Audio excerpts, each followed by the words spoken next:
Et l'actu tech, vu par les experts de l'atelier BNP Paribas. On va retrouver Arnaud Augier depuis San Francisco. Arnaud, bonjour. Bonjour pour toi, effectivement, 9 heures de décalage. Est-ce que tout roule? Bonsoir. On s'intéresse à un nouvel acteur de la mobilité. Écoute, tout roule très bien, ouais, en effet. Parfait. Oui, ça roule d'ailleurs. Exactement, donc après Uber avec qui est la venu trottinette électrique. Exactement, oui. Oui, donc après en effet Uber qui est venu disrupter les taxis, après les vélos électriques sans borne comme Jump, on voit l'arrivée des trottinettes électriques pour transformer la mobilité urbaine. Donc il y a 3 startups qui se sont lancées en moins d'un mois là dans Soma à San Francisco, Bird, Lime et Spin. Et donc vraiment dans Soma, dans le quartier où il y a toutes les startups, il y a des trottinettes électriques à tous les coins de rue. Elles ont vraiment envahi le territoire. Alors comment ça marche? Il suffit d'avoir l'application d'une des startups, de scanner le QR code sur la trottinette, et puis pour $1 on commence la location et ensuite c'est 15 centimes par minute. Et donc on fait son petit trajet en trottinette qu'on a pu payer par exemple via Apple Pay, et dès qu'on a fini son petit trajet, il suffit d'arrêter le trajet sur son application et déposer la trottinette sur le côté. Et donc le modèle est vraiment scalable, encore plus qu'Uber, parce que donc il n'y a pas besoin de chauffeur évidemment, et surtout en plus même pour recharger les trottinettes, les différentes startups proposent de rémunérer des utilisateurs $5 pour qu'ils ramènent les trottinettes chez eux la nuit et qu'ils les chargent. Donc on voit que c'est extrêmement scalable. Et du coup ça fonctionne ou pas? Enfin je veux dire, c'est un succès commercialement là? Alors les chiffres en termes de vente, on ne le sait pas, mais en tout cas c'est déjà un succès marketing, parce qu'en effet dans le paysage urbain dont on a l'habitude de voir, c'est impossible de les manquer. Donc rien que pour ça déjà en effet c'est un sacré coup. Ensuite c'est un faible prix, ce qui fait que beaucoup en fait vont au moins essayer, se prendre au jeu. Et ensuite la densité en fait d'offres avec les 3 startups et avec vraiment tous les coins de rue qui sont couverts pousse certains en effet à peut-être même envisager de changer leurs habitudes. Donc en effet on voit beaucoup de San Franciscains se mettre à la trottinette électrique, et les startups ont les moyens de leurs ambitions. Bird en 2 mois ils ont levé $115 millions. Limebike en un an ils ont levé $132 millions, avec des VC importants comme Andreessen Horowitz qui a notamment investi dans Instagram, Oculus ou Groupon auparavant. Et Spin, alors ils ont levé que $8 millions, mais ils ont prévu de faire une ICO. Donc on voit que ça, au moins ils ont les moyens de leurs ambitions. Et Spin revendique une présence dans 18 villes avec 38 000 trottinettes et près déjà d'1 million de trajets parcourus.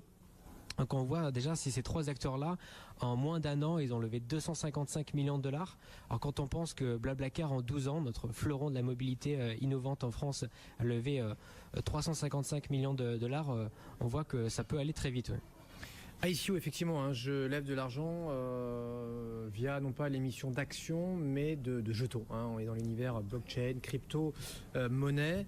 Exactement. Voilà. Ça pose pas de problème quand même, Arnaud, là très concrètement, de laisser sa trottinette comme ça, enfin d'ailleurs c'est pas la sienne, mais de laisser une trottinette sur le trottoir n'importe où? Si ça pose des problèmes, voilà, parce qu'en effet certains du coup trébuchent dessus, mais voilà, c'est vrai que déjà on n'a pas trop vu de vandalisme ou de vol. Alors ça c'est déjà un premier bon point, mais l'envahissement en effet de ces trottinettes pour avoir la couverture sur la ville a fait que la mairie de San Francisco a décidé hier d'envoyer une lettre pour imposer l'arrêt de ces services aux trois startups. Et en effet ça pose plusieurs problèmes, parce que normalement on est obligé de porter un casque, la plupart du coup essaient sans avoir de casque. D'ailleurs, normalement, quand on a une trottinette électrique, il faut rouler sur la route, et certains piétons néoconducteurs de trottinettes ne prennent pas ces bonnes habitudes. Donc ça crée aussi des problèmes de ce point de vue-là. Et il faut même du coup avoir le permis de conduire. Et beaucoup de urbains à San Francisco n'ont pas forcément le permis, mais se permettent quand même de prendre ces trottinettes électriques. Donc en effet, ça pose pas mal de problèmes, mais comme beaucoup d'acteurs en Silicon Valley, ces acteurs-là préfèrent demander au cas échéant pardon plutôt que demander l'autorisation. Et c'est vrai que l'histoire, en un sens, leur donne raison, parce que des petites startups comme Airbnb ou Uber n'ont pas pu être freinés en fait par des interdictions. Et d'ailleurs, Bird a même recruté le responsable des relations avec le gouvernement de Lyft, donc le concurrent aux États-Unis de Uber. Donc on voit que c'est du sérieux. Ils ont un responsable des relations avec le gouvernement. Et d'ailleurs, ces 3 startups-là mettent en avant le fait que ça peut décongestionner en effet. Les bouchons dans les villes, que ça rend service aux citoyens, et en plus de ça que c'est un transport vert sans émission de carbone. Donc ils ont aussi quelques arguments pour faire en sorte qu'ils puissent devenir autorisés. Et quelle suite tu vois là à ces startups, ces spécialistes de la trottinette?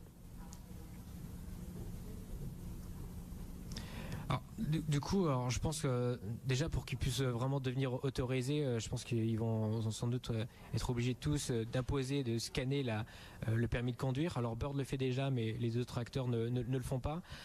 Ensuite, peut-être qu'on pourrait imaginer que chaque utilisateur soit obligé de regarder une petite vidéo pour comprendre bien les règles de conduite en trottinette électrique.